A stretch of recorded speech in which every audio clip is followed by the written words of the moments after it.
Hello guys, I am Ricky and you're most welcome to our YouTube channel Nirmala निर्वाण classes. Physics देख रहे हैं और चैप्टर है खगोल की एस्ट्रोनॉमी, है ना। इसमें टॉपिक है खगोलीय या आकाशीय पिंड, सेलेस्टियल बॉडीज क्या है। और केस 2 में हम देखेंगे आज जब तारे का द्रव्यमान सूर्य के द्रव्यमान से बहुत अधिक हो। पहले कह देता हूं लास्ट तक बने रहिएगा, बहुत लाजवाब वीडियो है, बहुत ही ज़्यादा ज्ञान है इस वीडियो में, तो इसको ध्यान से जरूर देखिएगा ताकि आपको ये समझ में आ जाए कि जब तारे का द्रव्यमान सूर्य के द्रव्यमान से बहुत अधिक होता है तो क्या होता है।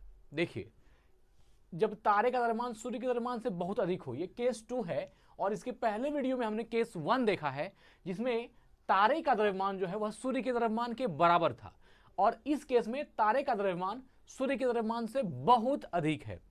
आप जानते हैं कि जब लाल दानव तारा होता है तो उसकी दो गति होती है ना। एक है श्वेत वामन तारा के रूप में, जब तारे का द्रव्यमान सूर्य के द्रव्यमान के बराबर हो तब जो लाल दानव तारा की गति है वह आपका श्वेत वामन तारा की गति है। और दूसरा गति है जब तारे का द्रव्यमान सूर्य के द्रव्यमान से बहुत अधिक हो तो वह न्यूट्रॉन तारा बनता है। ये दो गति हम लोगों ने पढ़ा है ना। न्यूट्रॉन तारा जब तारे के द्रव्यमान जब तारे का द्रव्यमान सूर्य के द्रव्यमान से बहुत अधिक हो तो वह लाल दानव तारा के दूसरा केस जो है, क्या दूसरा केस है कि वह न्यूट्रॉन तारा बनता है। तो इसी को आज समझेंगे और बेहतरीन वीडियो है, एकदम मस्त, अच्छे से समझेंगे इसको और अंत तक बने रहिएगा। तो ऐसी स्थिति में जब तारे का द्रव्यमान सूर्य के द्रव्यमान से अधिक हो जाती है तो वह जो लाल दानव तारा है उसके जो चारों तरफ का आप कह सकते हैं जो उसकी एरिया है या चारों ओर का जो उसका परिच्छेद है ना, बाह्य कवच है, उस बाहरी कवच में है ना गुरुत्वाकर्षण बल के कारण वह जो सिकुड़ता चला जाता है। ये चीज हमने देखा था कि गुरुत्वाकर्षण बल के कारण वो सिकुड़ते चले जाते हैं। तो जो तारे का बाहरी कवच है, सबसे पहला तो हुआ कि हाइड्रोजन हीलियम के संयोजन से आपका तारा का जो छोटा छोटा बादल के रूप में बना, फिर वे बादल जो है गुरुत्वाकर्षण की उसमें की घटना घटित होती है और वो क्या होता है, सिकुड़ते चले जाते हैं। तो जब इस ऐसी स्थिति में आ जाता है कि तारे का द्रव्यमान सूर्य के द्रव्यमान से अधिक होता है तो वहां पर जो उसका बाहरी कवच है, सेल है, वह सिकुड़ता चला जाता है। सिकुड़ते सिकुड़ते क्या होता है, उसमें बाह्य कवच सिकुड़ने के दौरान ऊर्जा मुक्त होने के कारण विस्फोट के साथ ध्वंस हो जाता है। अब ये विस्फोट के साथ ध्वंस क्यों होता है, वह इसलिए होता है कि उसकी जो चारों ओर बाहरी कवच जो है उसमें गुरुत्वाकर्षण बल के कारण वह क्या होती है, अंदर की तरफ सिकुड़ती चली जाती है और वह सिकुड़ते सिकुड़ते ऐसा होता है कि वह एक ध्वंस होता है, एक ब्लास्टिंग हो जाती है ना। तो ये केस है इसमें जब तारे का द्रव्यमान सूर्य के द्रव्यमान से अधिक होती है। तो इसमें क्या होता है कि वह जब अपना संकुचित होते होते गुरुत्वाकर्षण कारण वह एक अंदर घुसते घुसते या संकुचित होते होते वह क्या हो जाती है, एक बड़ी ध्वंस होती है, सुपरनोवा जिसको बोलते हैं, एक बड़ा विस्फोट होता है ना। तो विस्फोट के साथ ध्वंस हो जाता है और इसके कारण आकाश बहुत दिनों तक जगमगा उठता है। तो यहां से अगर लिखना चाहेंगे हम लोग तो क्या लिखेंगे, इस स्थिति में है ना, इस स्थिति में तारे का बाह्य कवच सिकुड़ने लगता है। तारे का बाह्य कवच सिकुड़ने लगता है। तारे का बाह्य कवच सिकुड़ने लगता है और सिकुड़ने के दौरान ऊर्जा मुक्त होती है ना। और इस सिकुड़ने के दौरान क्या होती है, ऊर्जा मुक्त होती है, एनर्जी जो है वो रिलीज होती है, विमोचित ऊर्जा कहते हैं, या के दौरान ऊर्जा मुक्त होती है। विमोचित का मतलब मुक्त होना होता है, तो ऊर्जा मुक्त होती है और इसके कारण क्या होता है, विस्फोट के साथ ध्वंस होता है। विस्फोट के साथ ध्वंस होती है, मतलब कि वह जो है ब्लास्ट करता है, ध्वंस होती है और इसके कारण आकाश कई दिनों तक चमकता रहता है। जब इतना बड़ा ध्वंस होगा, देखिए इस तारे का द्रव्यमान सूर्य के द्रव्यमान से भी ज्यादा है और जब ब्लास्टिंग होगा तो उसका कैसा ब्लास्टिंग होगा ये बात भी आप समझ सकते हैं। तो क्या बोलता है कि इसके कारण जो है आकाश बहुत दिन तक जगमगा उठता है, बहुत दिनों तक जगमगा उठता है। मतलब कि ये जो है एक ऐसी रोशनी सी जो है वो जगमगा उठती है और वो होता है किस लिए, तो तारे के विस्फोट के कारण या तारे के ध्वंस के कारण। अब तारे में विस्फोट क्यों होता है? क्योंकि उसमें गुरुत्वाकर्षण शक्ति जो तारे की होती है, वह गुरुत्वाकर्षण शक्ति क्या है? वह तारे के जो बाह्य कवच हैं उसको सिकुड़ते जा रहा है, सिकुड़ते जा रहा है, सिकुड़ते जा रहा है, और वो क्या होती है? लास्ट में ब्लास्ट हो जाती है। ऐसे विस्फोटक तारे को नव तारा या अधितारा बोलते हैं। ऐसे तारे को क्या बोलते हैं? है ना, ऐसे तारे को नव तारा, है ना, नव तारा। और या इसका दूसरा नाम है आपका, इसको नव तारा को ही नोवा भी बोला जाता है ना, नोवा, नव तारा, या इसको अभिनव तारा भी कहते हैं, या अभिनव तारा, अभिनव तारा। ये जो अभिनव तारा है इसी को सुपरनोवा बोलते हैं। इस अभिनव तारे को क्या बोलते हैं? Supernova, supernova. तो इस विस्फोट के बाद जो तारे ऐसे विस्फोट करते हैं, ऐसे तारे को नव तारा, नोवा बोलते हैं, या अभिनव तारा अर्थात सुपरनोवा बोलते हैं। तो यहां से आपको यह बात भी समझ में आ गई कि नव तारा क्या है ना, और अभिनव तारा या सुपरनोवा क्या है। तो नव तारा या अभिनव तारा ये तारे की ऐसी स्थिति है जब उसके बाहरी कवच सिकुड़ने लगते हैं गुरुत्वाकर्षण के दौरान, और बाद में उसमें क्या होती है? विस्फोट या ध्वंस की घटना होती है ना। उसके बाद आकाश बहुत दिनों तक जगमगा उठता है, और ऐसे तारे को नव तारा अर्थात नोवा या अभिनव तारा सुपरनोवा कहते हैं। तो अभिनव तारा या नव तारा, नोवा या सुपरनोवा। तो यहां से आपको यह भी बात समझ में आ गई कि अभिनव तारा क्या है। अभिनव तारा विस्फोट में गैसों के बादल अंतरिक्ष में विमोचित हो जाते हैं, है ना। इसमें क्या होते हैं? गैसों के जब अभिनव तारा या नव तारा में विस्फोट होता है ना, अभिनव तारा विस्फोट में गैसों के बादल अंतरिक्ष में विमोचित होते हैं। अभिनव तारा विस्फोट में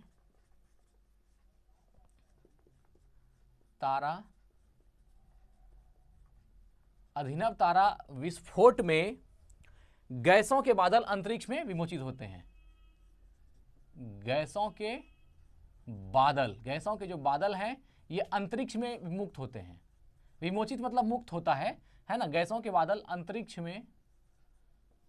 में मुक्त होते हैं, मतलब ये जो है फ्री हो जाते हैं, मुक्त होते हैं। कब? इसके विस्फोट के बाद, है ना। अंतरिक्ष में मुक्त होते हैं। ये गैसें नए तारों के निर्माण हेतु कच्चे पदार्थ का काम करता है। और यहीं से जो ये गैस निकला है ना, जब नव तारा या अभिनव तारा विस्फोट करेगा तो क्या होगा? गैसों के बादल जो होते हैं, ये गैसों के बादल क्या होंगे? अंतरिक्ष में मुक्त होंगे, है ना। गैसों के बादल अंतरिक्ष में मुक्त होंगे, और यही बादल जो मुक्त होगा फिर नए स्टार्स के लिए, नए तारे के लिए ये कच्चा माल जो कहते हैं रॉ मटेरियल का काम करेगा, है ना। ये कच्चे माल का काम करेगा। तो अभिनव तारा विस्फोट में गैस के बादल अंतरिक्ष में मुक्त होते हैं, और ये गैसें नए तारों के निर्माण हेतु कच्चे पदार्थ प्रदान करते हैं।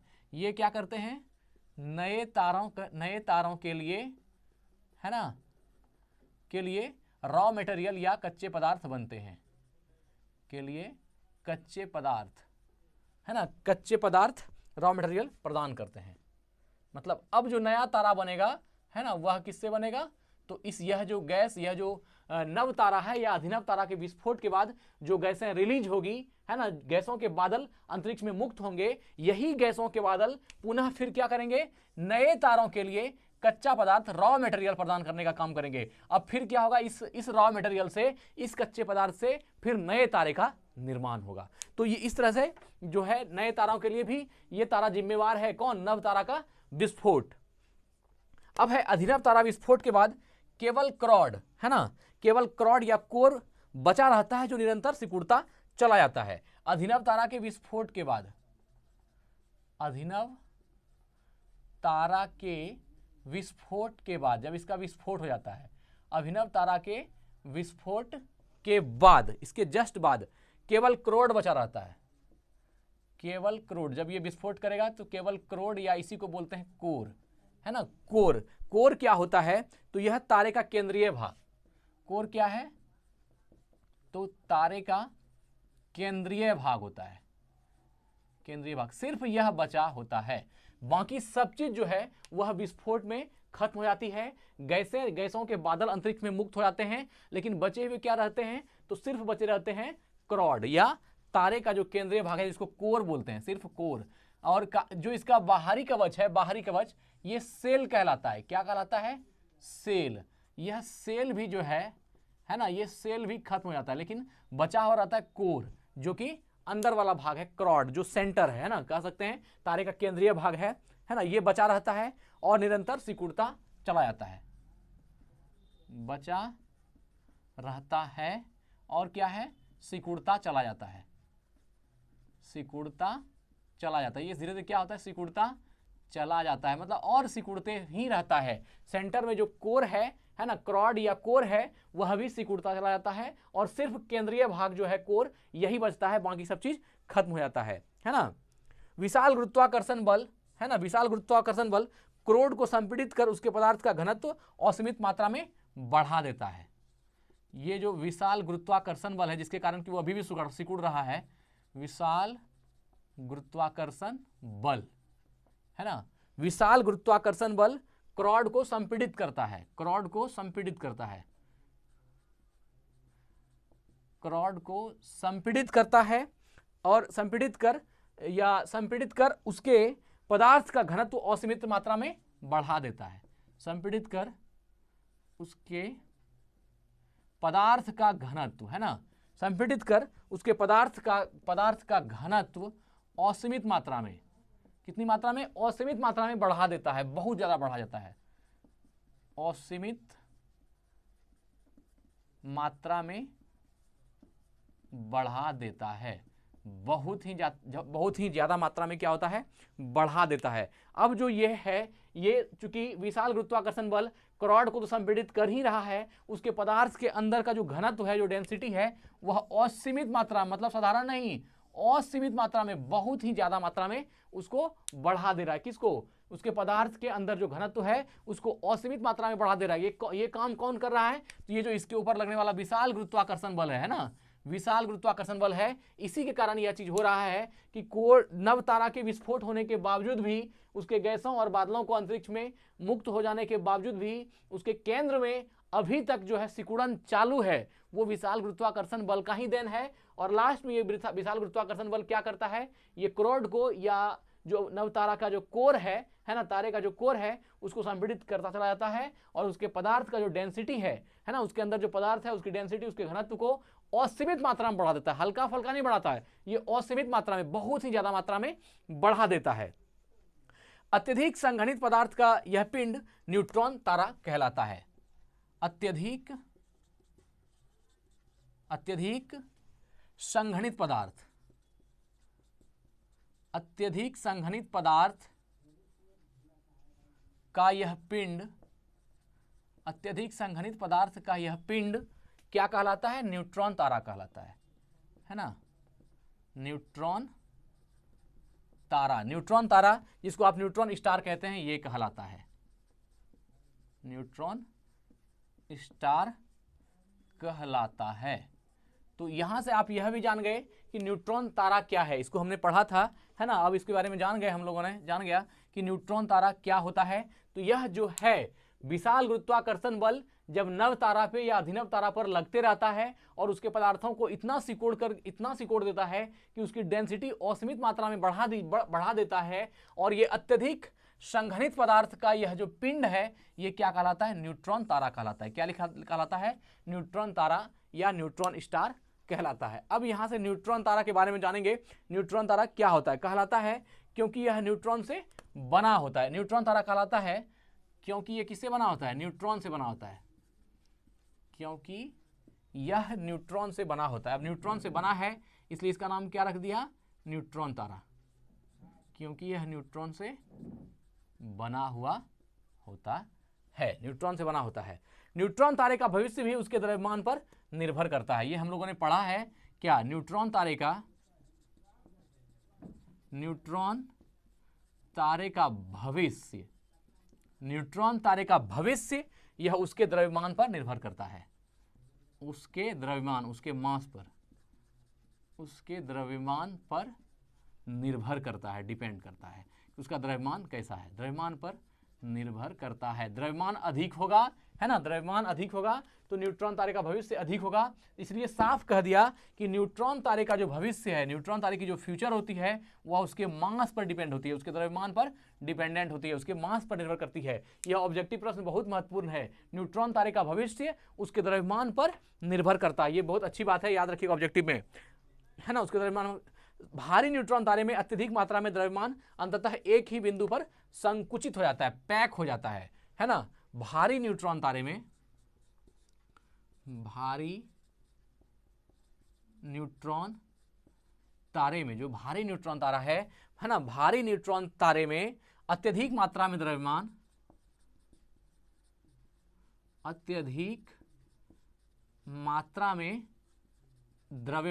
अत्यधिक मात्रा में द्रव्यमान अंततः एक ही बिंदु पर संकुचित हो जाता है, एक ही बिंदु पर संकुचित हो जाता है या पैक हो जाता है, जो भी कहिए, एक ही बिंदु पर पैक हो जाता है, पूरी तरह से संकुचित, एक पॉइंट पर जो है वो पूरी तरह से संकुचित हो जाती है। किसमें? भारी न्यूट्रॉन तारे में अत्यधिक मात्रा में जो द्रव्यमान है, जो मास है ना, अत्यधिक मात्रा में, या भारी न्यूट्रॉन तारे में अत्यधिक मात्रा में द्रव्यमान एक ही बिंदु पर पैक हो जाता है, पूरी तरह से पैक हो जाता है, इसलिए वो ज्यादा भारी भी हो जाता है ना, एक ही बिंदु पर पैक हो जाता है। ऐसे अत्यधिक घनत्व के पदार्थ युक्त पिंड को कृष्ण छिद्र कहते हैं। अब देखिए यहां से एक नया टॉपिक स्टार्ट होगा, कृष्ण छिद्र, है ना। तो ऐसे अत्यधिक घनत्व,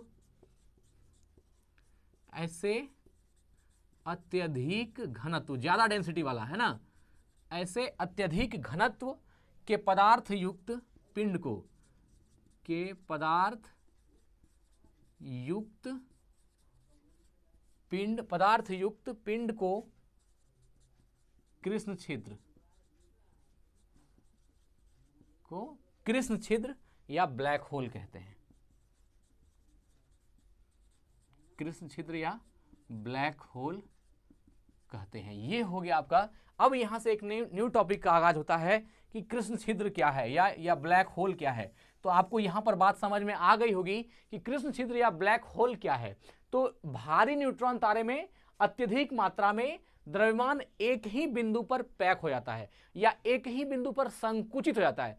एक बिंदु पर बहुत ज्यादा द्रव्यमान का संकुचित हो जाना, है ना, ऐसे अत्यधिक घनत्व के पदार्थ युक्त पिंड को कृष्ण छिद्र कहते हैं। तो अब यहां से जो कृष्ण छिद्र हो गया वह क्या हो गया कि जब किसी भी अभिनव तारा में, है ना, या नव तारा में विस्फोट होगा, है ना, और उसके जो गैस हैं वो बादल अंतरिक्ष में मुक्त हो जाएंगे, और अभिनव तारा के विस्फोट के बाद केवल जो तारे का कोर बचा हुआ है, सिर्फ उसका केंद्रीय भाग बचा हुआ है, उसमें गुरुत्वाकर्षण बल अधिक होने के कारण वह सिकुड़ता चला जाता है और विशाल गुरुत्वाकर्षण बल कोर को संपीड़ित करता चला जाता है। उसके पदार्थ का जो घनत्व है वह असीमित मात्रा में बढ़ा देता है। असीमित मात्रा में बढ़ाने का मतलब क्या? बहुत ज्यादा, हल्का फल्का नहीं, बहुत ज्यादा मात्रा में बढ़ा देता है। अत्यधिक संघनित पदार्थ का यह पिंड न्यूट्रॉन तारा कहलाता है, क्योंकि यह न्यूट्रॉन से बना होता है और न्यूट्रॉन तारे का भविष्य उसके द्रव्यमान पर निर्भर करता है। भारी न्यूट्रॉन तारे में अत्यधिक मात्रा में द्रव्यमान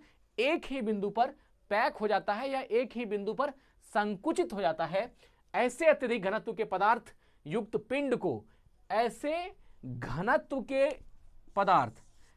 अत्यधिक घनत्व के पदार्थ युक्त पिंड को कृष्ण छिद्र या ब्लैक होल कहते हैं। अब यहां से ब्लैक होल की घटना भी आपको समझ में आ जाएगी कि ब्लैक होल क्या है ना। ये अब यहां से कृष्ण छिद्र के बारे में या ब्लैक होल के बारे में हम लोग समझेंगे कि ये क्या होता है।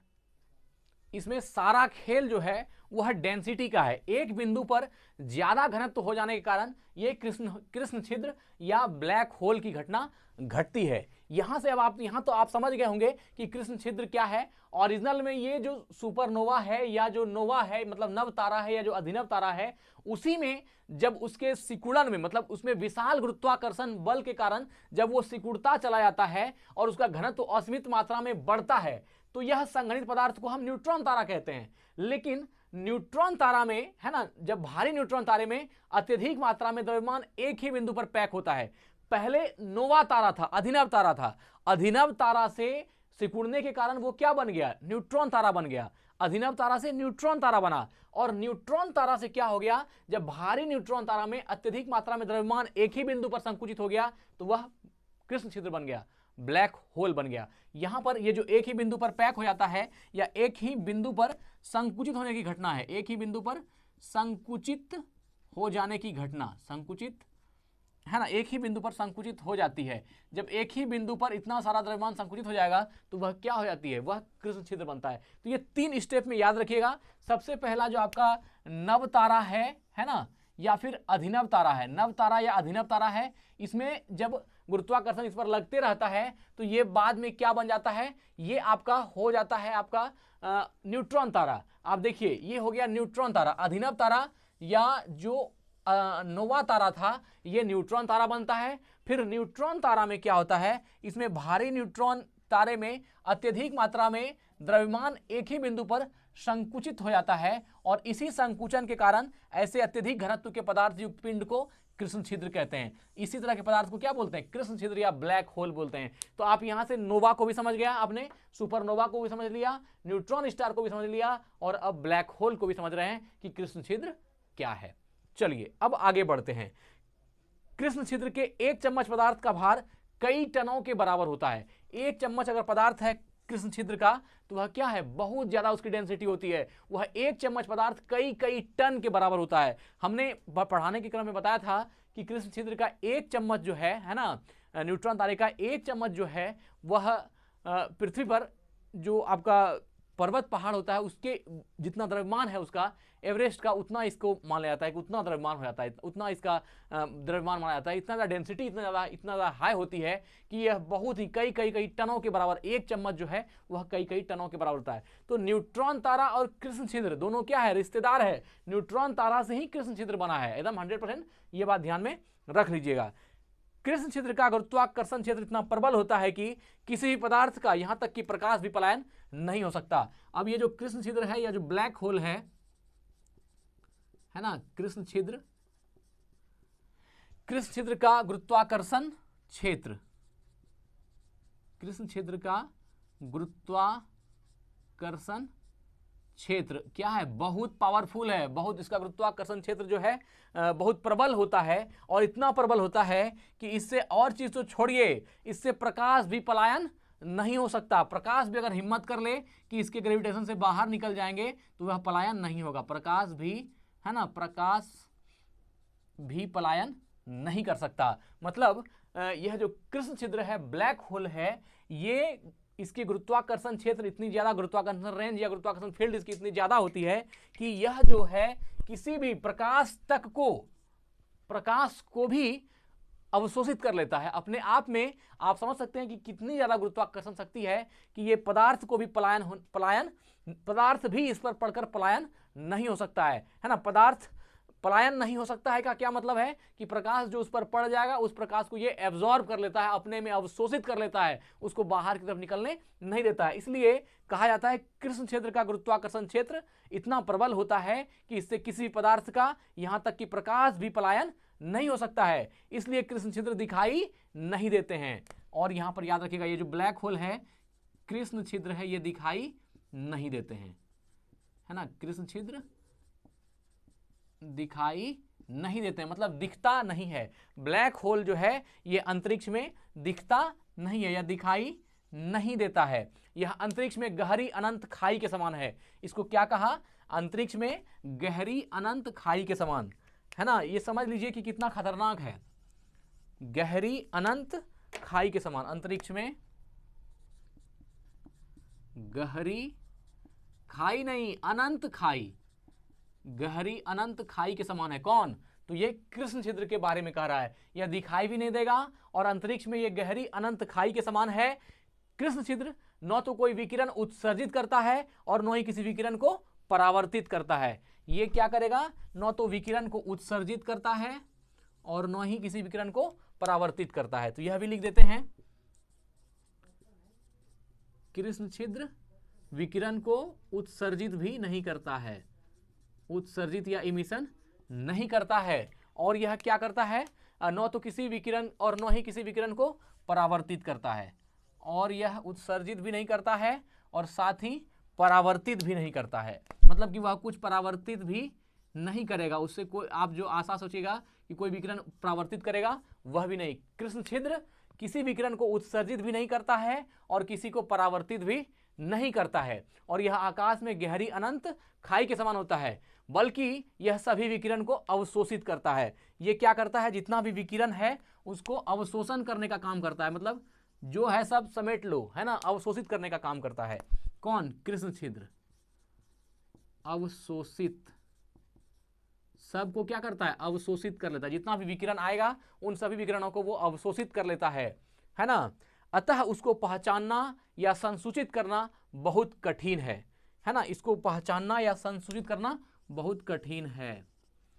किसको? कृष्ण छिद्र को। कृष्ण छिद्र को या ब्लैक होल को पहचानना, है ना, ब्लैक होल को पहचानना या पता लगाना, पहचानना या संसूचित करना, या संसूचित। संसूचित का अर्थ होता है पता लगाना, पहचानना या इसका पता लगाना, या जिसको डिटेक्शन कहते हैं। डिटेक्शन, संसूचित करना बहुत मुश्किल होता है, बहुत कठिन होता है, बहुत कठिन होता है। मतलब इसके कृष्ण होल का अगर आप चाहिएगा कि हम इसका पता लगा लेंगे या कृष्ण होल को पहचान लेंगे, तो यह क्या है, बहुत कठिन काम है ना। इसको पहचानना या इसका डिटेक्शन करना, इसको संसूचित करना या इसका पता लगाना, ये काम जो है बहुत कठिन होता है, ये आसान काम नहीं होता है। तो यहाँ पर इस कड़ी में हमने 3 चीज को देखा, नव तारा, अभिनव तारा, न्यूट्रॉन तारा और कृष्ण छिद्र। तो क्या हुआ, इस स्थिति में जब तारे का द्रव्यमान सूर्य के द्रव्यमान से बहुत अधिक हो, तो इस स्थिति में तारे का बाह्य कवच जो सेल है वह क्या होता है, सिकुड़ने लगता है, और इसके दौरान ऊर्जा मुक्त होती है। जब सेल सिकुड़ने लगता है तो उसकी ऊर्जा मुक्त होती है, और विस्फोट के साथ ध्वंस आकाश में होता है। आकाश बहुत दिनों तक जगमगा उठता है। विस्फोट के साथ ध्वंस होता है और आकाश जगमगा उठता है। एक बार रिवाइज कर देते हैं, बस एंड कर देंगे। जगमगा उठता है, ऐसे तारे नव तारा अर्थात नोवा या अभिनव तारा सुपरनोवा, नोवा या सुपरनोवा अर्थात नव तारा या अभिनव तारा कहलाते हैं। अभिनव तारा विस्फोट में गैसों के बादल अंतरिक्ष में मुक्त होते हैं। जो गैस का बादल है वह अंतरिक्ष में मुक्त होता है। कब? जब अभिनव तारा का विस्फोट होता है। अभिनव तारे में जब विस्फोट होता है तो गैसों के बादल अंतरिक्ष में मुक्त होते हैं।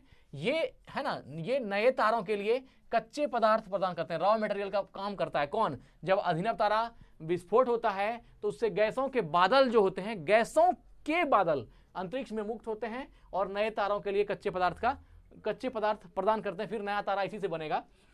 तो अभिनव तारा के विस्फोट के बाद केवल क्रोड या कोर तारे का केंद्रीय भाग बचा रहता है और बाकी क्या होता है, सिकुड़ता चला जाता है। विशाल गुरुत्वाकर्षण बल क्रोड जो है, विशाल गुरुत्वाकर्षण बल इसके क्रोड को संकुचित करता है, उसके पदार्थ का घनत्व असीमित मात्रा में बढ़ा देता है।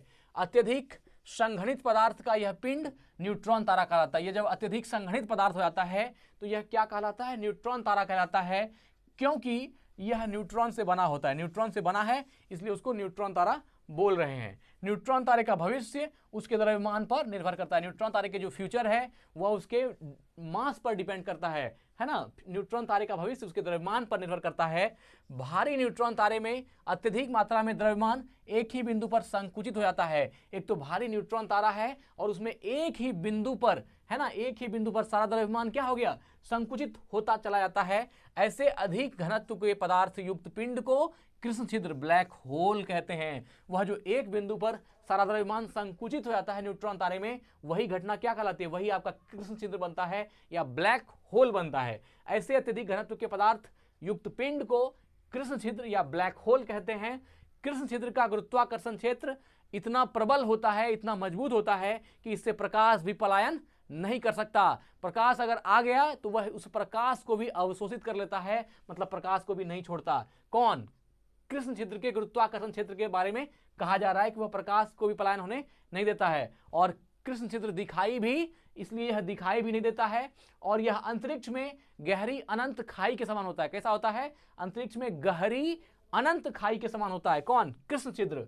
और कृष्ण छिद्र ना किसी विकिरण को उत्सर्जित करता है और ना ही किसी विकिरण को परावर्तित करता है। यह किसी विकिरण को उत्सर्जित भी नहीं करता, किसी विकिरण को परावर्तित भी नहीं करता, लेकिन तमाम विकिरणों को अवशोषित कर लेता है। जितना विकिरण उसके ऊपर पड़ेगा उन सभी विकिरण को वो अवशोषित कर लेगा, लेकिन वह किसी विकिरण को उत्सर्जित नहीं करेगा और ना ही किसी विकिरण को परावर्तित करेगा, है ना। इसलिए कृष्ण छिद्र को पहचानना या संसूचित करना, संसूचित करना का मतलब होता है पता लगाना। कृष्ण छिद्र को पहचानना अर्थात ब्लैक होल को पहचानना या ब्लैक होल का पता करना बहुत कठिन काम होता है। ये काम जो है बहुत कठिन होता है। तो आज हमने देखा, है ना, खगोलिकी में कि जब तारे का द्रव्यमान सूर्य के द्रव्यमान से बहुत अधिक हो तब का कंडीशन क्या होता है। आज यही वीडियो को एंड करते हैं। स्वस्थ रहें, अपना ख्याल रखें। जय हिंद, जय भारत।